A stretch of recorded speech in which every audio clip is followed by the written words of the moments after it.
problematize means to question something, to challenge something.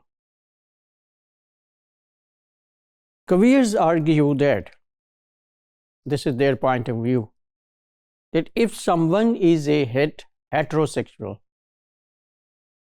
not homo, all rights and privileges, social benefits come to that person automatically without any effort, without any protest, without any demand.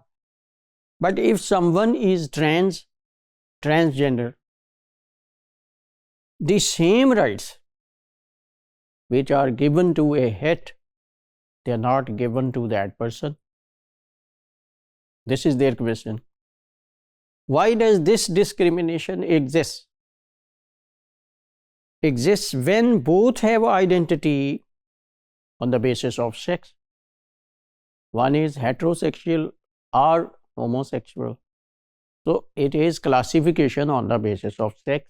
So one classification, one class, one group, the basis of this classification benefits from social rights and privileges, and the other is deprived of all of these things. Why is this? But this questioning creates a problem. If they accept dominant sex norms which are according to the norms of the majority of a country or society, if they accept them, they will be included in the mainstream culture. Okay. This inclusion confirms the hierarchy in main culture. When they become part of that, there would be hierarchy. Hierarchy means one is main group, dominant group, and they would be subordinate group. So one is at higher pedestal, higher status, the other is at lower status. There is hierarchy. That is called center margin hierarchy. Majority would be at the center and they would be on the margin. The higher status of the main cultural group gives it power to police the subcultures.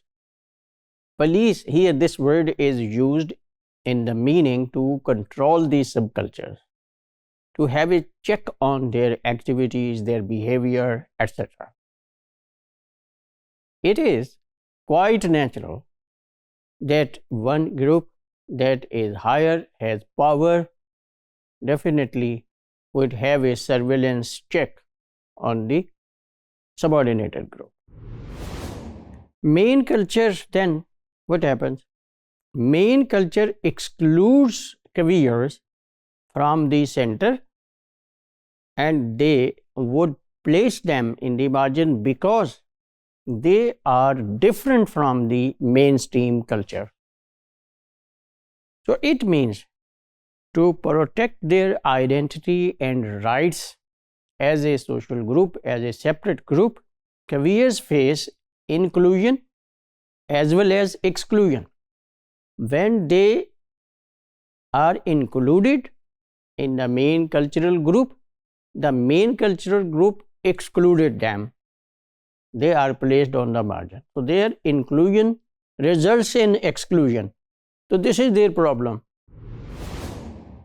On the basis of this issue, they argue why different sexual identities cannot exist independently.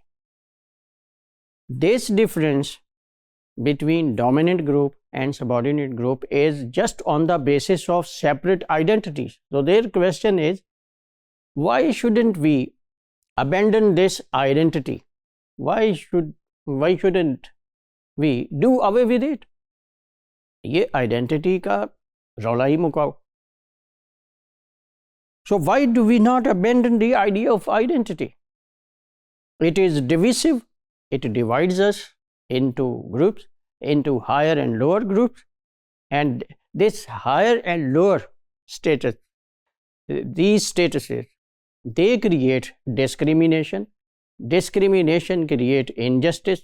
Injustices lead to violence and so on.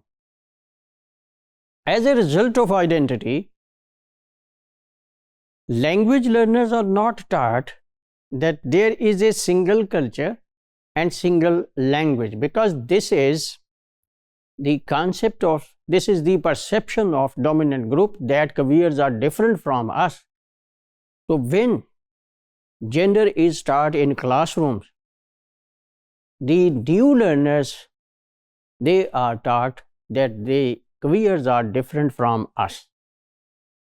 So they are not taught that we have a single and unified culture. They are taught that there are many competing cultures. There are subcultures within the main culture. Okay, so what society thinks about careers outside the classroom, they say it also creeps into the classroom, language classroom. ये उसमें भी ये बात घुसाती है. Here is a task that you will do to understand this point. To conclude this module, I am assigning you a task. If we follow this approach to identity building in language class or community in Pakistan, that there is no difference in identity. We have a single culture. There is no subculture.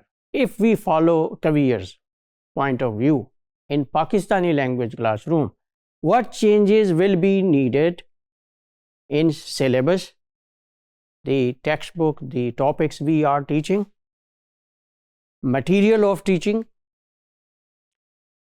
syllabus, the topics, material of teaching, the textbook, the worksheets, and other supporting material. And in teacher training, so what changes will have to be made in these three domains of language teaching and learning if we accept Kabir's point of view regarding identity?